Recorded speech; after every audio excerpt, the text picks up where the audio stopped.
Today, we'll be venturing into unknown territory, feared lands, rough, unforgiving terrain. These are the lands of manual mode. Today, I'll teach you what may possibly be the most crucial knowledge you'll learn when venturing deeper into the realms of photography. This is exposure, and how to manipulate settings so that your image remains exposed while producing the photo you desire. 3 settings determine your exposure. These are shutter speed, aperture, and ISO. Each setting will allow you to expose your image, but each setting will also alter your final result. A complex and thorny path you have chosen choosing to learn this, but I promise it is also rewarding. Firstly, we'll address shutter speed. Your camera will most likely have a maximum shutter speed of 30 seconds and a minimum shutter speed of 1/4000th of a second. When your shutter speed is slower, closer to the 30-second end of the spectrum, your shutter lifts and reveals the sensor for a greater period of time. Your sensor is the part of the camera which receives light and constructs the final image. Therefore, if your shutter exposes the sensor for a greater period of time, the sensor will receive more light. In contrast, if your shutter reveals the sensor for a shorter period of time, the sensor will receive less light. If you take photos during the dark, you'll need your sensor to be exposed for a longer period of time. This will allow the sensor to receive enough light to construct a visible image. So vice versa, if you're shooting during the day, your sensor will need less time to receive light. Therefore, when shooting during the day, you need a faster shutter speed, and when shooting during night, you need a slower shutter speed. Though it isn't as simple as this. When you slow your shutter speed to introduce more light to your sensor, you're also allowing motion blur to more easily be introduced into your photos. Just think about it. Sensor collects light for longer, sensor also collects motion for longer. So your subject may turn out blurry either because they're moving or your hands are moving. Practical applications of increasing your shutter speed include photographing sprinters, photographing motion sports, photographing high jumpers, and so on. This basically makes it impossible to shoot fast moving subjects at night. Wonder why you've never seen it? Well, now you know. Moving on, we'll now address aperture. Aperture is controlled by an arrangement of overlapping blades which form a circle. When these blades change angle, they either decrease or increase the size of this central circle. Aperture is often explained through the example of an iris, and for good reason. It is common knowledge that the iris dilates depending on how much light is entering the eye. When in the dark, the iris becomes larger to allow more light into the eye. When bright, the opposite occurs. The iris becomes smaller to prevent too much light from entering the eye. When photographers take photos during the day, they often manually decrease the size of their aperture. Nighttime, they increase the size of their aperture. But just as shutter speed has control over 2 factors, exposure and motion blur, so too does aperture. Whilst aperture does control exposure, yes, it also controls depth of field. Depth of field refers to the area of the image which is focused.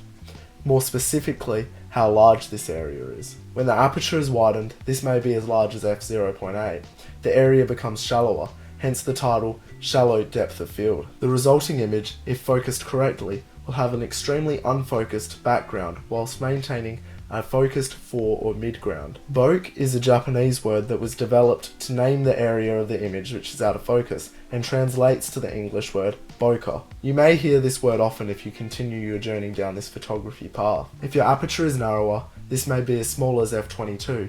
Most of your image, if not all, will be focused.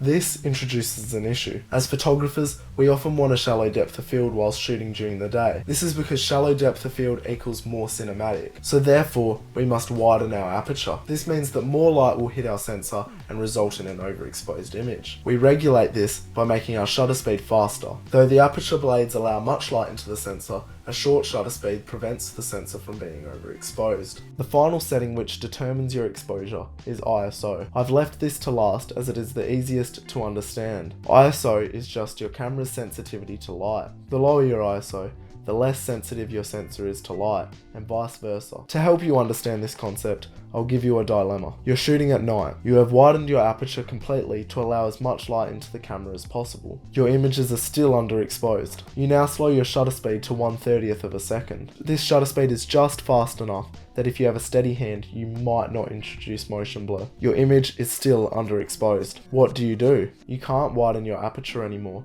and you won't slow your shutter speed any further. This is where ISO is helpful. You can now increase ISO and make your camera more sensitive to the light it does receive. Another dilemma. You've increased your ISO super high. It now sits at 6400 and your image is still underexposed. Yes, your ISO may be able to go higher, but no, we won't increase it any further. This is because increasing ISO any higher will result in noise and grain, both of which are undesirable. What do you do now?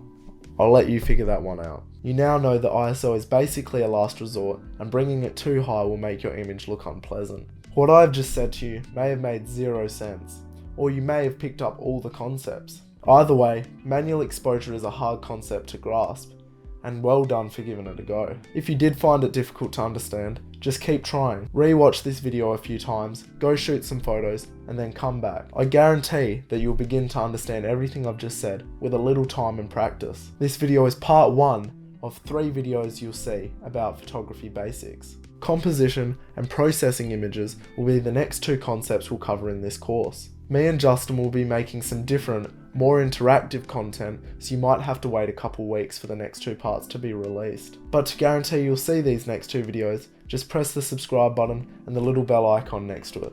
I sincerely hope you found this video helpful, and if you did, please give it a like by pressing the thumbs up down below. By doing so, you're telling the YouTube algorithm that this video was helpful and that it should recommend it to other people. Thanks for watching this video, and keep your eyes peeled for the content me and Justin are releasing soon.